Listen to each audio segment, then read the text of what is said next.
Saizi hainisumbui. By the way, I'm in a relationship. Okay. Na mimi mtu nahusiana naye sio hata Mtanzania. Okay. Kwa hiyo Shetani wakati fulani ana uwezo wa kujigeuza kuwa kama malaika wa nuru. Na kutumiwa si kuaminiwa na Mungu. Kutumiwa na Mungu si kuaminiwa na Mungu. Anaweza akakutumia na asikujue. Akakutumia ukashikilishwa na asikujue. Shika sana, daka hii pointi sana. Kutumiwa na Mungu si kuaminiwa na Mungu. Jua kabisa, haijalishi unaimba, unasikilizwa. Mwanzo watu walikuwa wakipenda vitu, lakini sasa imefikia wakati ambao zimeanza kuwakela. Leo imesikilizwa, imetoka leo, kesho imechuja. Inafikia wakati mpaka waimbaji wenyewe wameanza kuchuja. Kutumiwa na Mungu si kuaminiwa na Mungu. Anaweza akakutumia na asikuamini, asikujue, asikufahamu, hata kama utasikilizwa na maelfu ya watu. Kwani wewe si wa kwanza, kwa maana hata Sauli mfalme alikuwa hivyo. Kwa hiyo sababu kuu moja ni kutokuwa na msingi wa maombi ya kila siku kwa walioweza. Jifunze kwa walioweza. Yeremia 6 mstari wa 16 anasema, Yeremia sura 6 mstari wa 16 anasema, Bwana asema hivi, simameni katika njia kuu, mkaone mkaulize habari za mapito ya zamani.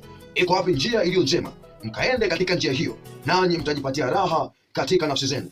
Lakini walisema, hatutaki kwenda katika njia hiyo. Hamtaki kwenda katika njia hiyo, hamtaki kuuliza, hamtaki kwenda katika njia hiyo ambayo ilipitwa na wazee wa zamani. Hamtaki kwenda kwa maneno, hamtaki kwenda kwa matendo, hamtaki kwenda kwa mawazo, hamtaki kwenda kwa maisha yenu. Ina kitu ni kuimba vinyimbo. Na kabisa vinaimba vinyimbo. Kiangalia wahuni sio wahuni, vikahaba si vikahaba, kwa namna ya uvaaji wao, uimbaji wenu. Kwa simama katika njia kuu, ukaulize habari za mapito ya zamani. Waliendaje, waliishije, walipitaje, waliimbaje, walitokezaje matokeo. Angalia, pita katika njia hiyo. Yenyewe sio lazima uwe na maelfu na mamia, ukusanye maelfu na mamia. Hayo unajisumbua tu. Hata wakina Diamond, wakina Zuchu wanakusanya tena mara 5 yake, wanakusanya maelfu moja yake. Baki tu na ubaji vihuni.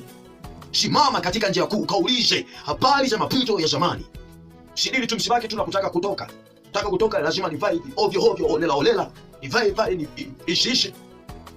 Simama katika njia kuu, ukaulize habari za mapito ya zamani. Kutumiwa na Mungu si kuaminiwa na Mungu. Anaweza kukutumia na asikuamini, asikufahamu,